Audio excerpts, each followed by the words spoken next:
जी जनाब, तो कैसे हैं आप? उम्मीद करता हूं खैरियत से होंगे। तो आज की हमारी जो वीडियो है ये खास तौर पर हमारे सेल्स के साथियों के लिए है और बहुत ही खास तौर पर हमारे डिस्ट्रीब्यूटर साहिबान के लिए है। एक्चुअली मैं रोजाना ही क्योंकि बहुत सारे डिस्ट्रीब्यूटर से मिल रहा होता हूं और अक्सर जगह पे ये पता लगता है कि डिस्ट्रीब्यूटर के साथ किसी ना किसी कंपनी के अंदर जो है ना वो धोखा हो गया, गलत कंपनी का इंतखाब कर लिया डिस्ट्रीब्यूशन लेने के लिए। तो जहन में ख्याल आया कि क्यों ना एक ऐसी वीडियो बनाई जाए जिसमें मैं अपने एक्सपीरियंस की रोशनी में वो पॉइंट्स जो कि कोई भी डिस्ट्रीब्यूशन लेते हुए आपको जहन में रखने चाहिए उनको डिस्कस किया जाए। तो आज हम इन्हीं पॉइंट्स के ऊपर बात करेंगे। अच्छा जी, तो पॉइंट नंबर 1 जो है, कभी भी जब आप किसी कंपनी की डिस्ट्रीब्यूशन लेने लगे जिसको कंसीडर करना लाजमी है वो ये है कि प्रोडक्ट की क्वालिटी कैसी है। कभी भी हल्की क्वालिटी के प्रोडक्ट की डिस्ट्रीब्यूशन मत लें, वो आपके लिए मसाइल का बाइस बन जाती है। आप प्रोडक्ट की क्वालिटी कैसे जानें, इसके लिए सबसे पहले तो आप प्रोडक्ट को खुद यूज करके देखें ताकि आपको खुद से पता लगे कि इसकी क्वालिटी कैसी है, आपका कॉन्फिडेंस आए उसके ऊपर।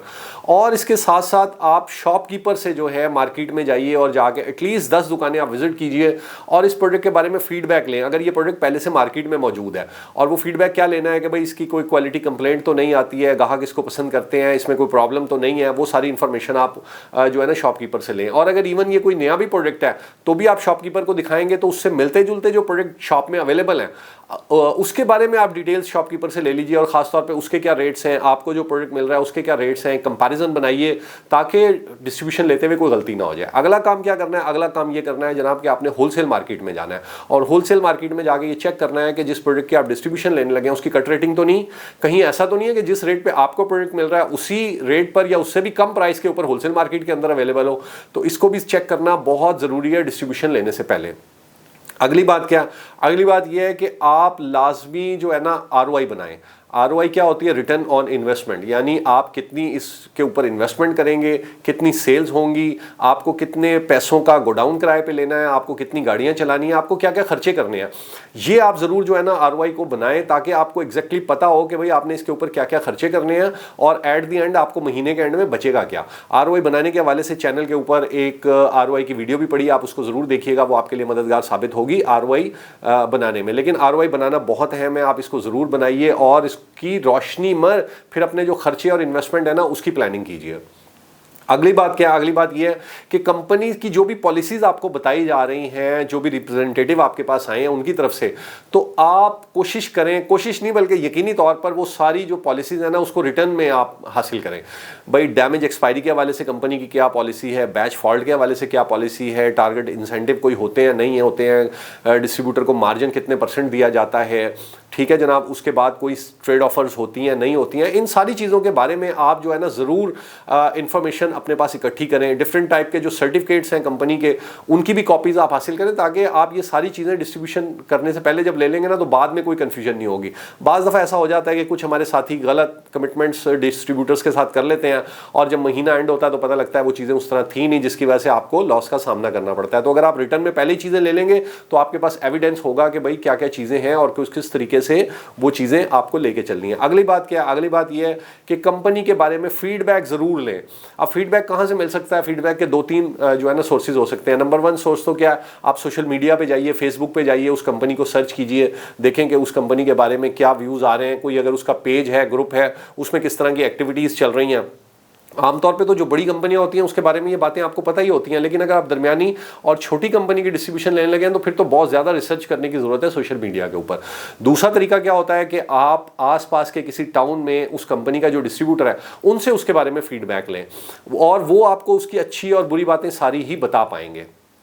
तीसरे नंबर पे क्या होता है कि आप ही के टाउन में जो पुराने डिस्ट्रीब्यूटर थे आप उनसे फीडबैक लें, लेकिन इसको मैं इसलिए कम कंसिडर करता हूं कि आमतौर पर पुराने डिस्ट्रीब्यूटर ने जाहिर है काम छोड़ा होता है तो वो कभी भी पॉजिटिव बात तो नहीं बताते हैं, नेगेटिव बातें ही बताते हैं, लेकिन फिर भी आपको एक जो है ना वहां से भी जो है अंदाजा मिल सकता है। तो इसको भी आप लाजमी जो है ना कंसिडर करें। एक और बात जिसको जानना ज़रूरी है वो क्या है कि ये जो आप प्रोडक्ट बेचने को जा रहे हैं क्या ये कंपनी खुद बनाती है या किसी से बनवाती है, क्योंकि आमतौर पर ऐसा होता है कि बहुत से टोल मैन्युफैक्चरर जो है मार्केट में आते हैं, प्रोडक्ट बनवा के ले आते हैं और अगर प्रोडक्ट में फॉल्ट आ जाए, कोई मसला आ जाए तो वो गायब हो जाते हैं और फिर वो सारा नुकसान आपके गले पड़ जाता है।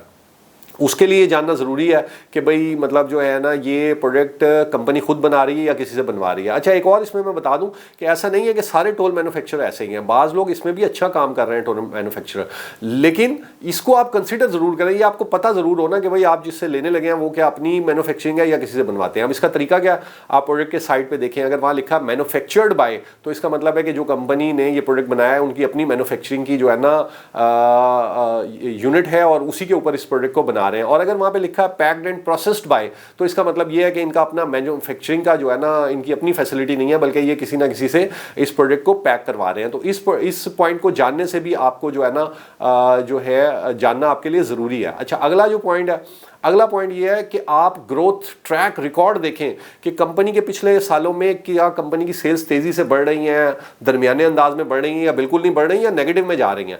आमतौर पे जिन कंपनियों का ग्रोथ रेट हाई होता है, जो बहुत तेज़ी से ग्रो कर रही हो, उन कंपनियों में प्रॉफिटेबिलिटी अच्छी होती है, आप ज़्यादा पैसे कमा पाते हैं क्योंकि कंपनी की तरफ से पुशिंग का, डंपिंग का कोई प्रेशर नहीं होता है, उनकी सेल्स वैसे ही बड़ी अच्छी हो रही होती हैं, तो आप भी अच्छा मुनाफा लेके उस प्रोडक्ट को बेच पाते हैं। हाँ, अलबत्ता स्टेबल कंपनीज के अंदर भी स्टेबल मुनाफे होते हैं, लेकिन इस बात को भी आप ज़रूर जान लें कि जिस कंपनी की आप डिस्ट्रीब्यूशन लेने लगे हैं वो उसका ग्रोथ का जो ट्रेंड चला आ रहा है वो क्या चला आ रहा है।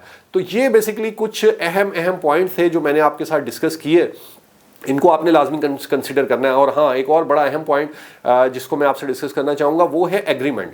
जब आप कंपनी के साथ एग्रीमेंट करने लगे ना तो एक एक पॉइंट को, एक एक क्लॉज को आपने बड़ी तफसील के साथ पढ़ना है। अब यहाँ पे एक प्रॉब्लम पैदा हो जाता है कि क्योंकि आमतौर पे कंपनियों के एग्रीमेंट इंग्लिश में होते हैं और इंग्लिश हमारे बहुत सारे साथियों की इतनी अच्छी नहीं होती, तो इसलिए वो एग्रीमेंट को पढ़े बगैर ही या देखे बगैर ही साइन कर देते हैं। आप ऐसा मत कीजिए। मेरी एक वीडियो भी पड़ी हुई है इस हवाले से, गूगल ट्रांसलेट के नाम से। अगर आप उस वीडियो को देख लेंगे ना तो आप अपने मोबाइल से ही उस एग्रीमेंट को उर्दू में ट्रांसलेट कर पाएंगे और बड़ी आसानी से पढ़ पाएंगे उसको और उसको समझ पाएंगे। और अगर आप ऐसा ना भी करें तो फिर कोई आपके दोस्त साथी जिनकी इंग्लिश बहुत अच्छी हो वो आपको पॉइंट टू पॉइंट पढ़ के बता दें और आपको सिग्नेचर करने से पहले उसको अच्छी तरह से जो है ना समझा दें।